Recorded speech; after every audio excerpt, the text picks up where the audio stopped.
The message arrived on a Tuesday morning, transmitted through quantum relays that had taken 300 years to establish across the galaxy. Admiral Marcus Webb stood in the command center of Luna Station, watching the holographic projection of the Galactic Council's decree materialize before him. By unanimous vote of the Galactic Council, the translation software rendered the alien words into crisp English. Humanity is hereby declared hostile species and enemy of galactic civilization. You have 72 Earth hours to surrender your weapons and submit to immediate relocation to designated containment worlds.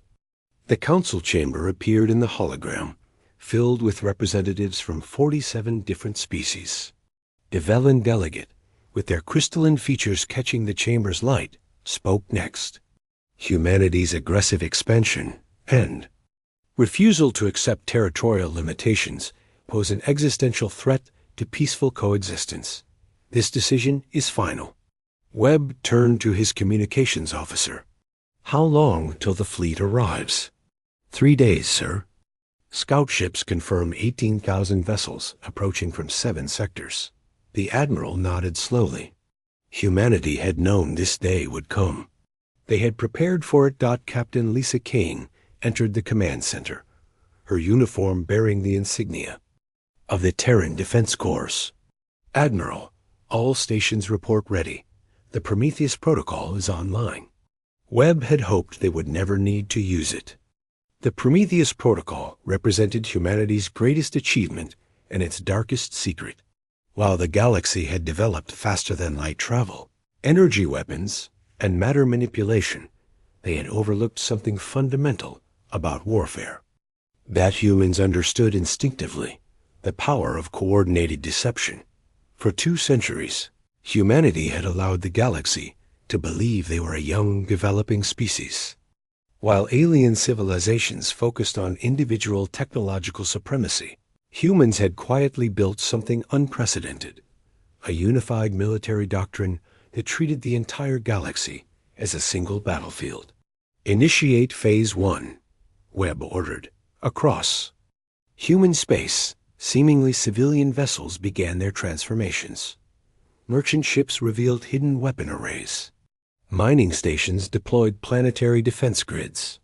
Most importantly, the quantum communication network that connected every human settlement activated its true purpose. Dr. Alan Foster, head of the Tactical AI Division, approached the Admiral.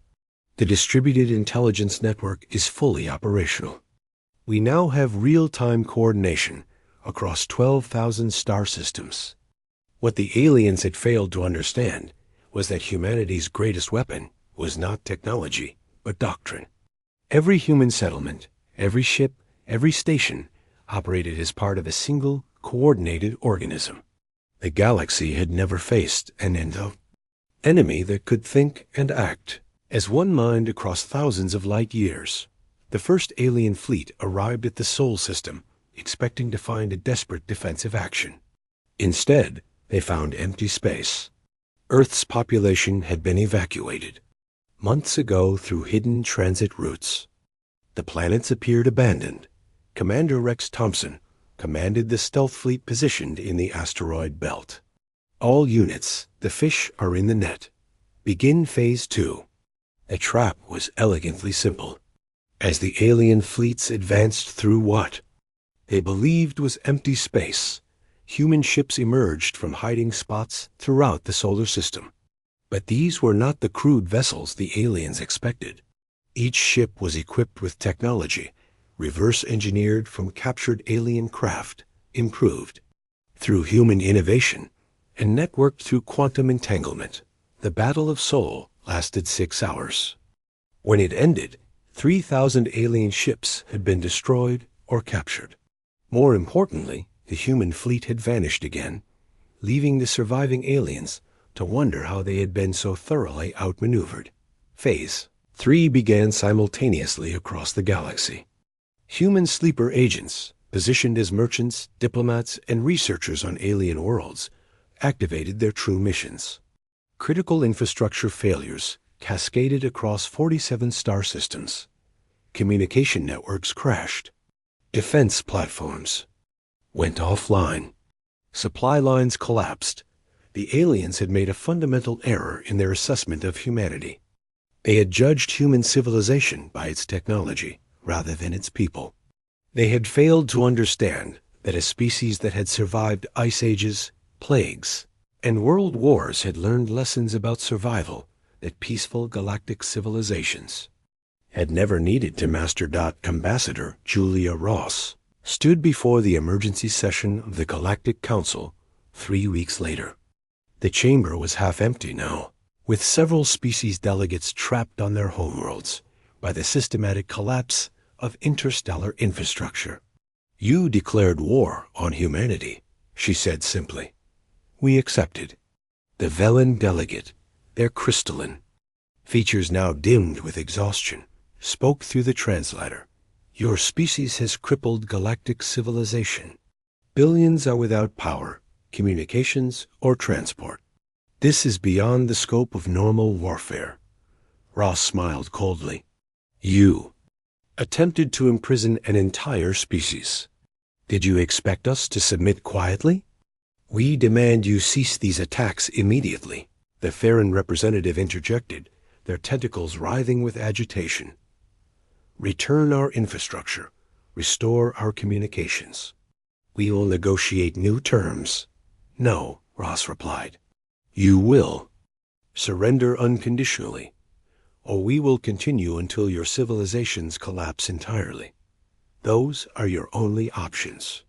The council chamber erupted in protests, but Ross continued speaking over them. "You have 48 hours to transmit your surrender through any remaining communication networks. After that, we begin Phase 4. The aliens never learned what Phase 4 entailed. 36 hours later, every major species in the galaxy transmitted their unconditional surrender. The Galactic Council dissolved itself, transferring all governmental authority to the newly established Terran Administrative Council. Admiral Webb stood once again in the command center of Luna Station, now the de facto capital of the galaxy. A transformation had taken less than a month.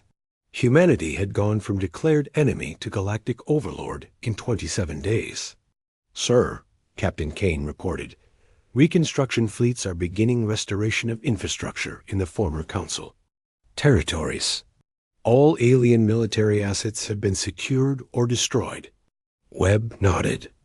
The galaxy had learned too late that humanity's greatest strength was not their technology or their numbers, but their understanding of a simple truth.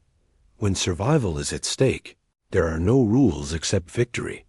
The species that had once looked down on humanity as primitive warmongers now worked to rebuild their civilizations under human oversight.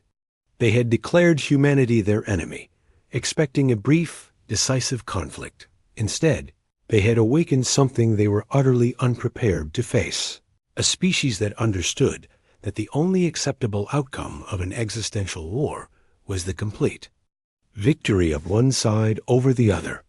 Humanity had chosen to be the side that survived.